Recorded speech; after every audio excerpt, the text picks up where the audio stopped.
ఆత్మీయ జీవమను కార్యక్రమాన్ని వీక్షిస్తున్న ప్రేక్షకులకు శుభములు. Greetings to you all in the matchless name of our Lord and Savior Jesus Christ. యేసుక్రీస్తు ప్రభు నామమున మీ అందరికీ శుభములు తెలియజేస్తుంటున్నాను. దేవుని ప్రియమైనటువంటి ప్రజలారా, అందరూ బాగున్నారా? మరి ఈ కార్యక్రమాలను యూట్యూబ్లో కూడా మీరు వీక్షిస్తున్నారని చూస్తున్నటువంటి మీ అందరికీ నేను హృదయపూర్వకమైనటువంటి వందనాలు తెలియజేస్తుంటున్నాను. మరి ఈ యొక్క కార్యక్రమాలను చూచడం ద్వారా మీరు ఆత్మీయ మేలులను పొందాలన్నదే మా యొక్క ప్రార్థన అయి ఉన్నది. కనుక దేవుడు మిమ్మలను మీ కుటుంబాలను దీవించి ఆశీర్వదించునుగాక. తలలు వంచి ప్రార్థనతో మనం ఈ వాక్యాన్ని మొదలు పెట్టుకుందాం. తండ్రి అయిన దేవా, కృపా కనికరం కలిగినటువంటి గొప్ప దేవుడవు, ప్రతి ఉదయమున నీకు మా ఎడల నూతనంగా వాత్సల్యత పుట్టుచున్నది కనుక మేము లయము కాకున్న వారమై ఉన్నాం. నీ జీవము మాలో ఉన్నది కనుక మేము జీవిస్తూ ఉన్నాము. నీ కుమారుని రక్తం చేత నీ మమ్మల్ని కడిగి విమోచించావు కాబట్టి నీ కృతజ్ఞతాస్తుతులు చెల్లిస్తుంటున్నాము. ఉచితముగా నీవు మాకు ఇచ్చావు, ఉచితంగానే పొందాము, ఉచితంగానే ప్రకటిస్తూ ఉన్నాం. మీ సన్నిధి కాపుదల ఈ కుటుంబాలతో కూడా ఉంచి వేరే ప్రతి ప్రార్థనను ఆలకించి ఆత్మలో వర్ధిల్ల చేయమని యేసునామమున ప్రార్థిస్తున్నాను తండ్రి, ఆమేన్. దేవుని ప్రియమైనటువంటి ప్రజలారా, ఉపవాసము ఎందుకు ఉండాలి? నా స్నేహితుడు ఎంఏ లిటరేచర్ తెలుగు పండిట్ చదివాడు. ఆయన ఎప్పుడు చెప్పేవాడు, ఉపవాసము అని అంటే ఉప ప్లస్ వాసము. ఉప అంటే సమీపముగా, వాసము అనగా నివసించుట. ఉపవాసం యొక్క అర్థం ఏమిటంటే సమీపముగా నివసించుట. అంటే మనము ఉపవాసం ఉన్నప్పుడు ఏదో ఆహారం భుజించకుండా, నీళ్ళు తాగకుండా, టీ తాగకుండా ఉండడం మాత్రమే కాదు, కానీ మన సృష్టికర్త అయినటువంటి దేవుడు క్రీస్తు యేసు ద్వారా మనకు తండ్రి అయినటువంటి దేవునికి సమీపంగా వెళ్ళే అనుభవములో మనం ఉండుటయే ఉపవాసం అంటే. మరి దేవునికి సమీపంగా వెళ్ళాలి అని అంటే ఆహారం భుజించకుండా, నీళ్లు తాగకుండా ఉంటే సమీపంగా వెళ్ళిపోతామా? లేదు కదా. దేవుడు ఏమంటాడు? నాకును మీకును మధ్యలో మీ పాపములున్నవి అంటాడు. దేవునికిని మనకును మధ్యలో ఏమున్నాయి అంటే మన పాపాలు అడ్డుగా ఉన్నాయి. కాబట్టి ఆయన హస్తము కూర్చున కాలేదు. మన పాపములను మనం ఒప్పుకొని వాటిని తీసివేయమని బ్రతిమాలు కొంచెం ఉండాలి, పశ్చాత్తాపడుచు ఉండాలి. పశ్చాత్తాపడడం అంటే ఏమిటి? నేను తప్పు చేశాను ప్రభువా నన్ను క్షమించు, నేను ఆ పాపం చేశాను ప్రభువా నన్ను క్షమించు, ఈ పాపం చేశాను ప్రభువా నన్ను క్షమించు అనడం పశ్చాత్తాపమా? ఒప్పుకొనుచు ఉంటున్నా కానీ విడిచిపెట్టాలి. అది నిజమైనటువంటి పశ్చాత్తాపం అంటే. నీవు దేనినైతే దేవుని సన్నిధానంలో ఒప్పుకొనుచు ఉంటున్నావో ఆ పాపమును మరలా ఇక చెయ్యను అనే నిశ్చయత నీవు కలిగి ఉండాలి. ఆ దృఢమైనటువంటి నమ్మకముతో నీవు దేవుని సన్నిధానంలో నుంచి నీవు బయటికి రావాలి. ఇంకా నేను ఒప్పుకొని విడిచిపెట్టిన పాపమును మరలా చెయ్యను. చాలామంది ఏం చేస్తున్నారంటే పశ్చాత్తాపడుతున్నారు, అనగా తాము చేసినటువంటి పాపమును ఒప్పుకొనుచుంటున్నారు, ఆ పాపమును వదిలిపెడుతున్నారు, తర్వాత క్రొత్త పాపమును చేస్తున్నారు. ఏమంటే పాత పాపాలను విడిచిపెట్టాం కదండి, ఇప్పుడు నేనేం పాపం చేస్తున్నాను అని ప్రశ్నిస్తూ ఉన్నారు. కాబట్టి దేవుని సన్నిధానం లోపల మనము ఉండాలి అని అంటే ఆయన సమీపింపరాని తేజస్సులో ఉండేటటువంటి మహా వెలుగైనటువంటి దేవుడై ఉన్నాడు. ఆయనలో చీకటి ఎంత మాత్రం లేదు. ఆ దేవుని సన్నిధానములో నీవు ఆయనకు సమీపంగా ఉండాలి అని అంటే నీలో ఉన్న పాపములు తీసివేయబడడానికి క్రీస్తు యేసు శిలువ మీద చేసినటువంటి రక్షణ కార్యము ద్వారా ఆయన కృపను నీవు పొంది ఆ పాపములకు క్షమాపణ పొంది నీకు ప్రాయశ్చిత్తము చేసిన యేసు క్రీస్తు ప్రభు వలన నీవు దేవుని సన్నిధానంలోకి చేరగలవు. ఎందుకంటే యేసు రక్తము ప్రతి పాపము నుండి మనలను పవిత్రులనుగా చేయను. మరి ఉపవాసం ఎందుకుంటాము? అనేకులు అనేక కారణాలను బట్టి ఉపవాసం ఉంటూ ఉంటారు. అమ్మాయి వివాహం జరగాలని తల్లి ఉపవాసం ఉంటుంది, ఉద్యోగంలో ప్రమోషన్ రావాలని ఉపవాసం ఉంటారు, అనారోగ్యములు బలహీనతల నుంచి స్వస్థత కలగాలని, మన కార్యములు నెరవేర్చబడడానికి ఉపవాసం ఉంటాం. మంచిదే, వద్దని ఎవరు అనడం లేదు, తప్పకుండా మనము ఉపవాసం ఉండాలి. కానీ ఇక్కడ బైబిల్ గ్రంథములో ఒక ఆయనను చూడండి. ఈ యొక్క నాయకుడు ఎందు గురించి ఉపవాసం ఉంటూ ఉన్నాడు. చాలామంది ఈ రోజు లోపల పిలుస్తున్నారు, పెద్ద పెద్ద ప్రకటనలు గుప్పిస్తున్నారు. ఏమనంటే 7 రోజులు ఉపవాస పండుగలు, 21 రోజులు ఉపవాస పండుగలు, 50 రోజులు, 60 రోజులు, 70 ఇలా తమ ఇష్టానుసారంగా ఉపవాస పండుగలు అని చెప్తే పిలుచుకోండి, దానికి ఏం అభ్యంతరం లేదు, మీ మీ మీ సేవ మీది. కానీ అక్కడ ఏం చెప్తున్నానంటే ఉపవాసంలో ఈ గొప్ప కార్యాలు జరుగుతున్నాయి, అద్భుతాలు జరుగుతున్నాయని చూయించి ప్రజలను ఆ విధంగా ఆకర్షించుకొంచుంటున్నారు. కాలు నొప్పి బాగైందని ఒకరు సాక్ష్యం ఇస్తే, చేయి నొప్పి బాగైందని ఒకరు సాక్ష్యం ఇస్తే, నా దగ్గర 10 రూపాయలు మాత్రమే ఉంటే నేను వేస్తే, కానుకగా వేస్తే నాకు ఇంత డబ్బు వచ్చిందని ఇంకొకరు సాక్ష్యం ఇస్తే, ఈ సాక్ష్యములను విని వారు ఆకర్షింపబడి ఉపవాస ప్రార్థన కూడికలకు వస్తూ ఉన్నారు. తప్పేంటంటే నేను ఎవరిని తీర్పు తీర్చడం లేదు, కానీ నీవు సత్యమును తెలుసుకోవాలని నేను తెలియజేస్తున్నాను. ఓ సత్యాన్వేషి, నా ప్రియమైన స్నేహితులారా, నా ప్రియమైన సహోదరి, నా ప్రియమైన సహోదరుడా, ఓ విశ్వాసి, సత్యం ఏమిటి అనంటే నీవు ఉపవాసం ఉండుటకు గల కారణం ఏమిటి? నీ యొక్క ప్రాణమును ఆయాసపరుచుకొని దేవునికి సమీపంగా వెళ్ళి ఆయనతో కూడా ఐక్యపరచబడడానికి ఉపవాసము నీవు ఉండాలి. అది బైబిల్ గ్రంథం మనకు చూపిస్తూ ఉన్నది. ఆ తర్వాత నీ ఉపవాసం ఉండి ప్రార్థించి దేవుని సన్నిధానంలో నీ హృదయమును కుమరించుకున్నప్పుడు నీవు అడిగిన దానికంటే, ఊహించిన దానికంటే నీవు అడగని వాటిని కూడా దేవుడు ఇస్తాడు. నీ కాలు నొప్పి ఉన్న సంగతి దేవునికి తెలియదా? నీవు కాలు నొప్పి ఉన్నదని ఉపవాసం ఉండాలా? చేయి నొప్పి ఉన్నదని ఉపవాసం ఉండాలా? లేదు కదా. నీ ప్రాణము, నీ ఆత్మ స్వస్థత కొరకు, విడుదల కొరకు నీ ఉపవాసం ఉండు. నీ కాళ్ళు, చెయ్యి, నీ తల, నీ గుండె, నీ యొక్క కిడ్నీస్, నీ యొక్క ఇంటెస్టైన్స్, నీ లివరు, నీ కాళ్ళు, చేతులు అన్నీ బాగైపోతాయి. దేవుడు స్వస్థపరుస్తానని వాగ్దానం చేశాడు, తప్పకుండా స్వస్థపరుస్తాడు. మనం బైబిల్ గ్రంథంలో నెహెమ్యాను గురించి ఈ దినమున ధ్యానిస్తాం. నెహెమ్యా షూషాను కోటలో రాజుకు గిన్నె అందించు వాడై ఉన్నాడు. గిన్నె అందించడం అంటే ఏమిటి అంటే రాజుకు చేసినటువంటి వంటకములు, రాజు కొరకు సిద్ధపరచబడినటువంటి పానీయము, వీటన్నిటినీ కూడా తీసుకొని వచ్చి అక్కడ ఆయన టేబుల్ మీద ఉంచినప్పుడు అందులో ఎవరైనా ఏదైనా విషం కలిపారా, లేకపోతే మరణకరమైనది ఏమైనా ఆహారంలో కానీ పానీయంలో కానీ వేశారా, అది తింటే రాజు వెంటనే చనిపోతాడు కదా. కాబట్టి ఈ నెహెమ్యా రాజుకు ఏదైతే పాత్ర తీసుకొని పెడతారో దాంట్లో ఉన్న దాన్ని ఈయన ముందుగా త్రాగి కాసేపు అయిన తర్వాత ఆయనకేమీ కాకపోతే అప్పుడు ఆ పాత్రలో నుండి రాజు తాగుతాడు. రాజుకి ఇచ్చే సిద్ధపరిచిన ఆహార పదార్థములను కొన్ని తీసుకొని నెహెమ్యా తింటాడు. తిని కాసేపు అయిన తర్వాత అందులో ఏ విధమైనటువంటి విష పదార్థములు లేవు, ఆహారము అది విషపూరితమైనది కాదు అని నెహెమ్యాకు తెలిసిన తర్వాత అప్పుడు రాజు ఆహారమును భుజిస్తాడనమాట. అంటే ఒకవేళ ఎవరైనా రాజును చంపాలని కుట్ర పన్ని ఆహారములో ఏదైనా కలిపితే ముందుగా చనిపోయేది, త్యాగపూరితంగా చనిపోయేది ఎవరంటే నెహెమ్యా. అది చాలా ట్రస్టెడ్ అన్న నమ్మదగిన వారికి మాత్రమే ఇచ్చేటటువంటి పొజిషన్. ఆ పొజిషన్ను రాజు నెహెమ్యాకి ఇచ్చాడు. రాజుకు గిన్నె అందించేవాడన్నమాట. అంటే నమ్మకం.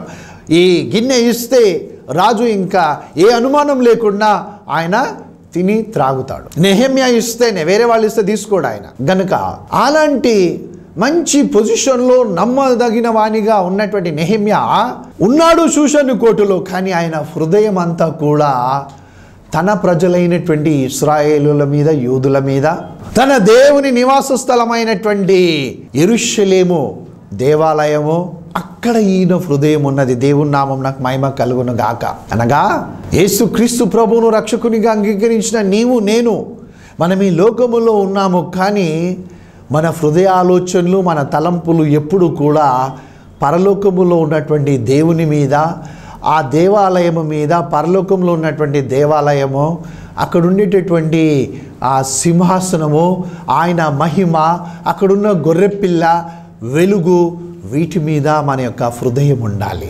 నెహెమ్యా దగ్గరికి హనాని ఇంకా కొంతమంది యూదులు వచ్చారు. అక్కడి నుంచి వచ్చిన తర్వాత వారిని నెహెమ్యా అడుగుతున్నాడు, ఏమని? నా సహోదరులు ఎలా ఉన్నారు, నా దేవుని మందిరం ఎలా ఉంది, యెరూషలేం పట్టణం ఎలా ఉంది అని అన్నప్పుడు నెహెమ్యా గ్రంథము 1వ అధ్యాయము 3వ వచనము 4వ వచనంలో బైబిల్ గ్రంథంలో ఈ విధంగా వ్రాయబడి ఉంది. అప్పుడు వారు యెరూషలేమును గూర్చి వారిని అడగగా, వారు చెరపట్టబడిన వారిలో శేషించిన వారు ఆ దేశములో బహుగా శ్రమను నిందను పొందుచున్నారు, మరియు యెరూషలేము యొక్క ప్రాకారము పడద్రోయబడినది, దాని గుమ్మములు అగ్నిచేత కాల్చబడినవని నాతో అనగా నెహెమ్యాతో చెప్పిరి. స్నేహితులారా, ఈ దినమున ఈ వాక్యమును వినుచున్నటువంటి నీవు ఎలాంటి స్థితిలో ఉన్నావు అంటే, అనేకమైన వాటిని గురించి నీవు వినుచున్నావు. ప్రతిదినము అనేకమైనటువంటి వార్తలు నీవు చదువుతూ ఉన్నావు, టీవీలో చూస్తూ ఉన్నావు, సోషల్ మీడియా అనగా ఇన్స్టాగ్రామ్లోను, వాట్సాప్లోను, మెసెంజర్లోను, ఇంకా గూగుల్లో, ఆ తర్వాత ఫేస్బుక్లో, ఇలా అనేకమైన మాధ్యములలో ఈ భూప్రపంచంలో ఏమేమి జరుగుతున్నావో అన్నీ చూస్తూ ఉన్నావు. ఏం చేస్తున్నావు? What are you doing when you hear about what's happening around the world? చూడండి, యెరూషలేము యొక్క గుమ్మములు కాల్చబడి ఉన్నవి, దేవుని ప్రజలైనటువంటి వారు బహుగా శ్రమపడుచున్నారు అని తెలియగానే నెహెమ్యా ఏం చేశాడో 4వ వచనం చూస్తాం. ఈ మాటలు వినినప్పుడు నేను కూర్చుండి ఏడ్చి, ఆహా ప్రభువా, ఈ నెహెమ్యా లాంటి వారిని ఈ వాక్యము వినుచున్నటువంటి వారి కుటుంబాలలో లేవనెత్తుమని ప్రార్థిస్తున్నాను. ఎస్, దేవుని ప్రజల కొరకు ఏడ్చేటటువంటి, అంటే కన్నీరు కారుస్తున్నాం. దేని కొరకు? నా బాధ, నా దుఃఖము, నా వేదన, నా నష్టము, వీటి కొరకే ఏడుస్తున్నావు, విలపిస్తున్నావు. దేవాన్ని ఏడవద్దని కాదు, ఎంతకాలము నీ కొరకే ఏడుస్తూ కూర్చుంటావు? ఇంకా అవిశ్వాసివి కాక విశ్వాసివై నీవు దేవుని ప్రజల కొరకు కూడా ప్రార్థించుటకు, ఏడ్చుటకు ప్రారంభించు. యోబు ఎప్పుడైతే తన స్నేహితుల కొరకు ప్రార్థించాడో దేవుడు యోబును 2 దీవించనని వ్రాయబడి ఉన్నది. నీవు నీ కొరకే ఏడుస్తున్నావు, నీ కుటుంబం కొరకే ఏడుస్తున్నావు, కానీ దేవుని ప్రజల కొరకు నీవు ఏడుస్తున్నావా? దేవుని రాజ్యములో జరుగుతున్న దానిని విని చూస్తూ ఏడుస్తున్నావా? What are you doing? ప్రశ్నించుకో. నిన్ను నీవు ఒక్కసారి ఉపవాసం ఉంటూ ఉన్నావు. ఇన్ని రోజులు ఉపవాసం ఉన్నాను, నేను చాలా బలమైన వాక్యం విన్నానండి, దేవుని ఆత్మ చేత నింపబడ్డాను, చాలా సంతోషం, దేవుని నామం నాకు మహిమ కలుగును గాక. ఈ వాక్యము విని దేవుని ఆత్మ చేత నింపబడిన నీలో వచ్చిన మార్పేమిటంట? ఒక దినమున నీవు లెక్క అప్పగించాల్సి ఉంటుంది దేవుని సన్నిధానం లోపల. ఆయన అడుగుతాడు, ఏం మార్పు వచ్చింది, ఏం చేస్తున్నావు నీవు? ఇది వాక్యము నిన్ను ప్రశ్నిస్తున్నది, నేను కాదు. నేనెవరు నిన్ను ప్రశ్నించడానికి? నీకంటే చాలా తక్కువ స్థితిలో ఉన్నవాడని నేను. కానీ వాక్యం ఏమంటుందంటే, ఆ మాటలు వినగానే నెహెమ్యా ఏం చేశాడు? కూర్చుని ఏడ్చి. నెహెమ్యా గ్రంథం 1వ అధ్యాయం 4వ వచనం నేను చదువుతున్నాను. కొన్ని దినములు దుఃఖముతో ఉపవాసం ఉండి ఆకాశమందులి దేవుని ఎదుట విజ్ఞాపన చేసి తిని. ఇలా ప్రార్థించేవారు కావాలి. బద్దలైపోయినటువంటి సందులలో నిలబడి విజ్ఞాపన చేయువారు, మొరపెట్టువారు కావాలని దేవుడు చూస్తున్నాడు. రేయి మొదటి జామున లేచి తమ పిల్లల కొరకు చేతులెత్తి కన్నీరు కార్చేవారు కావాలని దేవుడు చూస్తున్నాడు. అలాంటి వారిని ఆయన వెతుకుచున్నాడు. ఆయన కనుదృష్టి లోకమంతా కూడా సంచారము చేస్తున్నది. నేను వాక్యము ధ్యానిస్తున్నప్పుడు, బహుబాధతో ఉండి ప్రార్థన చేస్తూ ఉన్నప్పుడు, కన్నీరు కారుస్తున్నప్పుడు నేను దేవుణ్ణి ఒక్కటే అడుగుతాను, ప్రభువా, నీ వాక్యం సెలవిస్తుంది ఆయన కనుదృష్టి లోకమంతా సంచారము చేస్తున్నదని. ఇప్పుడు నీ కనుదృష్టి ఈ లోకములో సంచారం చేస్తుంటే నన్ను దృష్టించి చూడమని నేను దేవుణ్ణి అడుగుతాను. అంటే నేను గొప్పవాడినని నేనేదో చేస్తున్నాను చెప్పుకోవడానికి కాదు, ఆయనకి తెలియను నేనేం చేస్తూ ఉన్నానో. నీవు కూడా ఆ విధంగానే ప్రార్థించాలని ఈ వాక్యమును నీ ముందుకు తీసుకొని వస్తుంటున్నాను. పరిశుద్ధాత్మ దేవుడు నీతో మాట్లాడుతుంటున్నాడు. ఉపవాసం ఉన్నటువంటి ఓ ప్రియమైన సహోదరుడా, ఉపవాసం ఉన్నటువంటి ఓ ప్రియమైన సహోదరి, నీవు గొప్ప చెప్పుకొనిచుంటున్నావు, నేను ఉపవాసం ఉంటూ ఉన్నానని, నేను ఫలానా దగ్గరికి వెళ్ళానని ఉపవాసం ఉన్నానని చెప్పుకొనిచుంటున్నావు, ఫలానా మీటింగ్స్లో నేను ఉన్నాను. కానీ ఏమని ప్రార్థన చేశావు నీవు? ఆకాశమందలి దేవుని తట్టు నీ హృదయమును లేవనెత్తుకొని దేవుని ప్రజలైనటువంటి వారు భూమి మీద పడుతున్నటువంటి శ్రమలు, వారు ఉన్నటువంటి కష్టములు, పట్టబడినటువంటి వారి చెరలో ఉన్నటువంటి స్థితి, వారి దీనాది దీనమైనటువంటి స్థితి, మరణమునకై పట్టబడినటువంటి వారి కొరకు నీవు ఎప్పుడైనా ప్రార్థించావా? ఉపవాసం ఉండి వారి కొరకు కన్నీరు కార్చున్నావా? ప్రశ్నించుకో ఒక్కసారి. ఉపవాసం ఉండి ఏం చేస్తున్నావో. అందుకే దేవుడైన యెహోవా ఏమన్నాడు యెషయా ప్రవక్త ద్వారా? నాకు ఇష్టమైన ఉపవాసము, నేను కోరుకొనిన ఉపవాసము, నేను ఏర్పరచుకున్న ఉపవాసం ఇదే కదా. ఏమిటి? కాడిమ్మాని మోకులు విరుగుగొట్టుట, బంధింపబడిన వారికి విడుదలను కలగజేయుట, నీ రక్త సంబంధికి ముఖము త్రిప్పకుండుట, నీ సహాయులైన వారికి సహాయము చేయుటయే నేను ఏర్పరచుకొనిన ఉపవాసము కదా. యెషయా గ్రంథము 58వ అధ్యాయము 5, 6 వచనాలను చదవండి. అక్కడ చదివితే సత్యం తెలుస్తుంది. ఆ ఉపవాసం ఎలా ఉంది? దేవుడు చెప్పినట్లుగా ఆ కోరుకున్నటువంటి ఉపవాసము ఇక్కడ నెహెమ్యా చేస్తూ ఉన్నాడు. కూర్చుండి ఏడ్చి కొన్ని దినములు ఉపవాసం ఉండి ఏం చేస్తున్నాడు? ఈయన తన కొరకు ఉపవాసం ఉండలేదు. చెరలో ఉన్నాడు, బయటికి వెళ్ళలేడు. ఈయన ఏమీ లేదు, ఇల్లు లేదు, వాకిలి లేదు, డబ్బు లేదు, ఏమీ లేదు. కేవలము ఒక బానిసగా రాజు కోటలో ఈయన పట్టబడి ఉన్నాడు. ఈయన ఉపవాసం ఉండి ప్రార్థించవచ్చు కదా, ప్రభా ఈ చెరలో నుండి నన్ను విడిపించు, లేక ఈ దేశంలో నన్ను ఒక గొప్ప స్థితిలో నన్ను నిలబెట్టు, లేకపోతే నేను ఇక్కడ ఆస్తి సంపాదించుకోవాలి, నాకు కుటుంబం, ఇవన్నీ అడిగాడు ఆయన. ఉపవాసం ఉండి అడిగితే దేవుడు ఇచ్చుండేవాడు. కానీ దేవుడు కొంతమంది హృదయాలను ప్రేరేపిస్తూ ఉంటాడు. తన చిత్తానుసారముగా ప్రేరేపించి ఆయన తన చిత్తానుసారంగా ప్రార్థించే వారిని లేవనెత్తుకుని చుంటాడు. అలాంటి వారిని దృష్టించి చూస్తూ ఉంటాడు దేవుడు. నీవు చెప్పగలవా? ప్రభా నీ చిత్తానుసారంగా నేను ప్రార్థిస్తాను, నన్ను ఏర్పరచుకో. Choose me O Lord, call me, I will pray according to your will. I will do according to your will. I will obey your commandments. నీ చిత్తం అంటే నేను నెరవేరుస్తాను ప్రభా అని నీవు చెప్పగలవా? అలాంటి వారి కొరకు దేవుడు చూస్తూ ఉన్నాడు. బ్రదర్ అదంతా పాస్టర్స్, లేకపోతే బైబిల్ ఉమెన్, లేకపోతే ఇవెంజలిస్టులు పనండి. మేమేంటి ఉద్యోగాలు చేసి బ్రతికేటటువంటి వాళ్ళం కదా. నిజమే. మరి ఆత్మ, ఉద్యోగం చేసేటటువంటి వారి ఆత్మ, పాస్టర్ ఆత్మ, బైబిల్ ఉమెన్ ఆత్మ, ఈవెంజలిస్ట్ ఆత్మ అని ఆత్మలను దేవుడు కేటగరైజ్ చేయలేదు. అందరి ఆత్మలు దేవుని దృష్టిలో సమానమే. పాపము చేసినటువంటి ఆత్మ క్రీస్తు యేసు రక్తం చేత కడగబడి విమోచింపబడిన ఆత్మ, అలాగే చూస్తాడు ఆయన. అంతేగాని ఇది పాస్టర్ ఆత్మ, ఇది ఉపవాసం ఉన్న వాళ్ళ ఆత్మ, ఇది ఉపవాసం లేని వాళ్ళ ఆత్మ, ఇది సువార్తికుని యొక్క ఆత్మ, అలా చూడడు దేవుడు. నీవు క్రీస్తు యేసు రక్తం చేత కడగబడి విమోచింపబడ్డావా? మళ్ళీ పాపము చేయడం లేదు ప్రభా అని ఆయన ధైర్యంగా ఆయన సన్నిధిలో నిలబడగలిగావా? ఎస్. ప్రార్థన చేయి, ప్రభా ఇదిగో నేను ఇక్కడున్నాను, here I am O Lord, నేను ఇక్కడున్నానని చెప్పి ఆయన నిన్ను చూస్తూ ఉన్నాడు. పరిశుద్ధాత్మ దేవుడు నీతో మాట్లాడుచుంటున్నాడు. దేవునిని స్తుతించి ఆరాధించడము మనం చూస్తాం. ఏమంటున్నాడు ఆయన? ఆకాశమందున్న దేవా యెహోవా, భయంకరుడమైన గొప్ప దేవా, నిన్ను ప్రేమించి నీ ఆజ్ఞలను అనుసరించి నడుచు వారిని కటాక్షించి వారితో నిబంధనను స్థిరపరచువాడా, నీ చెవి యొగ్గి చూడండి ఏమని ప్రార్థిస్తూ ఉన్నాడో. 6వ వచనం నేను చదువుతున్నాను. దేవునికి మొరపెడుతున్నాడు నెహెమ్యా. ఈ దినమున మనం ఈ ప్రార్థనను నేర్చుకుందాం. ఏమని?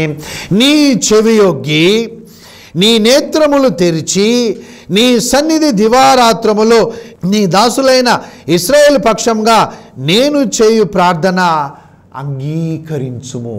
ఎప్పుడు ప్రార్థన చేస్తున్నాడండి? ఉపవాసం ఉన్నప్పుడు మాత్రమే కాదు.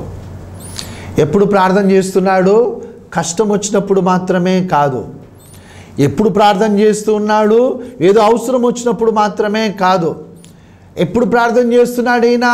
జ్ఞాపకం వచ్చినప్పుడు మాత్రమే కాదు. ఎప్పుడు ప్రార్థన చేస్తున్నాడు? అలసట వచ్చినప్పుడేమో నిద్రపోతాను, ఎప్పుడైనా జ్ఞాపకం వస్తే ప్రభువా నన్ను క్షమించు అని ప్రార్థన. ఆ ప్రార్థన కాదు, కానీ దివారాత్రములు నేను నీ సన్నిధానములో చేయు ప్రార్థనను నీవేం చేయాలి? అంగీకరించుము. దేవుని నామం నాకు మహిమ కలుగును గాక. దివారాత్రములు ప్రార్థన చేస్తున్నాడు అంటే మీరు అనొచ్చు, అంటే మేము అన్నీ వదులుకొని దివారాత్రములు ప్రార్థించాలా? ఉపవాసం అంటే అదే కదండి. 21 days ఏం చేసావు? 7 days ఉపవాసం ఉంటే ఏం చేసావు? పోనీ ఒక్కరోజు ఉపవాసం ఉంటే ఏం చేసావు? ప్రార్థన చేయం, పాటలు పాడాలి, హల్లెలూయా స్తుతి మహిమ అంటూ గట్టిగా హల్లెలూయా స్తోత్రం స్తుతి అనే ఊగిపోవాలి. ఆ తర్వాత అక్కడ ఉన్నటువంటి వాళ్ళు నడిపించేటటువంటి దేవుని సన్నిధి ఇక్కడ ఉందనగానే అవును అవును అని అనుకోవాలి. ఆ తర్వాత వాక్యం వినాలి, ఆ తర్వాత సాక్ష్యాలు వినాలి. సమయం అయిపోయింది, ఉపవాసం అయిపోయింది, నేను వెళ్ళిపోతాను. ఉదయం నుండి సాయంకాలం వరకు ఉపవాసం ఉండి నీవు ఉపవాసం ఉన్న ఆ 12 గంటలలో, ఉపవాసం ఉన్న 6 గంటలలో ఎన్ని నిమిషాలు ప్రార్థన చేస్తావు దేవుని సన్నిధానం లోపల ప్రశ్నించుకో. అప్పుడు తెలుస్తుంది, నా ప్రియమైన స్నేహితుడా, నా ప్రియమైనటువంటి స్నేహితులారా, నీవు ఎలా ఉపవాసం ఉన్నావో, అసలు దేవుడు నీ ప్రార్థన అంగీకరించాడా లేదా నీకు తెలుస్తుంది. 12 గంటలు ఉపవాసం ఉన్నావు, ఒక రోజంతా ఉపవాసం ఉన్నావు, 24 hours. ఎంతసేపు ప్రార్థనలో గడిపావు అనేది దేవుడు చూస్తాడు. How much time you have prayed to God. అక్కడ కూర్చున్నావు మంచిదే, ఒక ఫెలోషిప్లో కూర్చున్నావు మంచిదే, ఒక మైదానంలో కూర్చున్నావు మంచిదే, ఒక ప్రేయర్ మీటింగ్లో కూర్చున్నావు చాలా సంతోషం. కానీ నీవు ప్రార్థించకపోతే అక్కడ ఉపవాసం ఉండి లాభం ఏమిటి? అందుకే చాలామంది ఉపవాసం ఉండి ప్రార్థించినా కానీ అసలు ఏమీ జవాబు రావడం లేదండి, దేవుడు ఎందుకో నా కుటుంబం మీదనే పగబట్టాడంటారు. దేవునికి ఎవరి మీద పగ లేదు, ద్వేషము లేదు, కోపము లేదు. ఆయన నిన్ను బలపరిచి ఆశీర్వదించడానికే నీ వైపునకు ఆయన కనుదృష్టిని ఉంచాడు. నా ప్రార్థనను అంగీకరించుము. ఏం చేస్తున్నాడు ఇంకా? నీకు విరోధంగా పాపం చేసిన ఇశ్రాయేలు కుమారుల దోషమును నేను ఒప్పుకొనుచున్నాను. నేనును నా తండ్రి ఇంటి వారును పాపము చేసి ఉన్నాము. నీ ఎదుట మేము చాలా అసహ్యంగా ప్రవర్తించాం ప్రభువా. నేను నా తండ్రి ఇంటి వారందరము నీకు విరోధంగానే దోషం చేశాము. నీ ప్రజలైనటువంటి ఇశ్రాయేలీలందరూ కూడా పాపమే చేశారు, ఒప్పుకొంచున్నాను, నేను క్షమించు. వారి పక్షంగా ఈయన ఒప్పుకొనుచుంటున్నాడు. మరి మన పక్షంగా యేసు ప్రభు ప్రార్థన చేస్తున్నాడు. హెబ్రీ పత్రిక 7వ అధ్యాయం 25వ వచనములో ఏమని వ్రాయబడింది? తండ్రి యొద్దకొచ్చు వారి పక్షంగా ఆయన నిరంతరము విజ్ఞాపన చేయుటకై జీవించువాడై. నిరంతరము ఆయన విజ్ఞాపన చేస్తూనే ఉన్నాడు, నీ కొరకు, నా కొరకు, మనందరి కొరకు.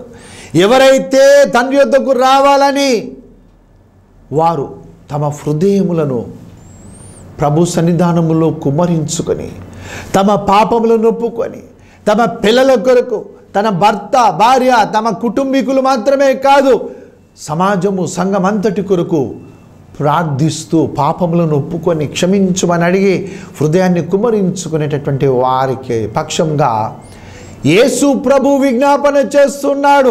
ఎందుకంటే నీవు తండ్రి యొద్దకు వస్తున్నావు, లోకమును విడిచి తండ్రి యొద్దకు వస్తున్నావు. ఉపవాస సమయము లోపల నీవు ఈ లోకమును విడుస్తూ తండ్రి యొద్దకు సమీపంగా రావడమే నిజమైనటువంటి ఉపవాసములో నీవు చేసేటటువంటి ప్రార్థన. దేవుడు దానిని అంగీకరిస్తాడు. కాబట్టి ఏమంటున్నాడనంటే, యెహోవా చెవియొగ్గి నీ దాసుడనైన నా మొరను నీ నామమున భయభక్తులతో గణపరచయందు ఆనందించు నీ దాసుల మొరను ఆలకించి ఈ దినమందు నీ దాసుని ఆలోచన సఫలపరిచి ఈ మనుష్యుడు నా యందు దయచూపునట్లు అనుగ్రహించుమని నిన్ను బ్రతిమాలుకొంచున్నానని ప్రార్థించి తిని. నేను రాజునకు గిన్నె అందించువాడనై ఉన్నానని ఇక్కడ చెప్తున్నాడు. ఎన్నో వచనమో? 11వ వచనంలో. కాబట్టి నీ నామమందు భయభక్తులు కలిగినటువంటి వారు ప్రార్థిస్తున్నారు. యేసయ్యా, నేను కూడా ప్రార్థన చేస్తున్నానేమని? ఈ ప్రార్థనను ఆలకించి నీ దాసుడనైనా నా యొక్క మనవిని ఈ మనుష్యుడు అనగా రాజును దేవుని సన్నిధానంలో ఏమంటున్నాడు?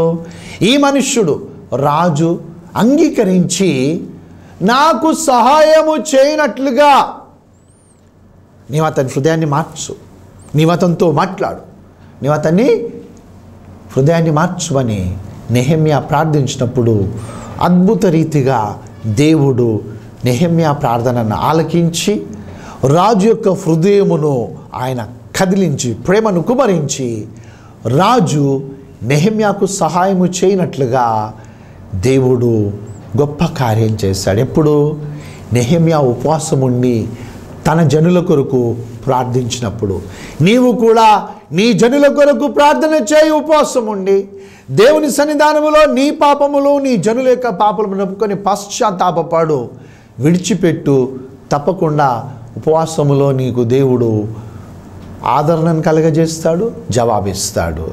ఒప్పుకున్నట్లయితే కన్నులు మూసుకో, తలలు వంచి మనం ప్రార్థన చేసుకుందాం. ప్రభువా, మహోన్నతుడవు, మహాగణుడవు, మేము నీ సన్నిధానంలోనికి రాలేని వారము, కానీ నిర్దోషమైన చేతులు, శుద్ధమైన హృదయము క్రీస్తు యేసు ద్వారా మాలో కలగజేశావు గనుక మేము నీ సన్నిధానంలోకి వస్తూ ఉన్నాం. ఈ దాసులము చేయి ప్రార్థనను ఆలకించి ఈ లోకములో శ్రమపడుచున్న వారందరినీ విడిపించు, వారికి సహాయము చేయి. నీ రాజ్యము వచ్చునుగాక, నీ రాజ్యము ఈ భూమి మీద విస్తరించునుగాక. ప్రభా, మేము రాజులైన యాజక వంశమునకు చెందిన వారమై ఉన్నాం గనుక ఉపవాసం ఉండి ప్రార్థించినప్పుడు మా ప్రార్థనను అంగీకరించు, నీ సన్నిధానమునకు రానిమ్ము. ఈ లోకంలో ఉన్నటువంటి ప్రజల దృష్టిలో మేము ఘనత పొందినట్లుగా ఈ ప్రజలందరూ, ఈ వాక్యం వినుచున్నటువంటి వారందరినీ నీవు దీవించి ఉన్నత స్థితిలో నిలబెట్టి ఆశీర్వదించుమని వీరు చేయు. ఎక్కడికి వెళ్ళి వీరు అడిగినా ఎవరు కూడా ఈ లోకంలో ఉన్నవారు నో అని చెప్పకుండా అన్నిటికీ సహాయము పొందినట్లుగా వీరిని దీవించినందులకై వందనాలు. యేసు నామమున ప్రార్థిస్తున్నాను తండ్రి, ఆమేన్. God bless you. G. Salome Charles, house number 12-8-236 by 7 by 1, New Metaguda, Secondary Band 500017.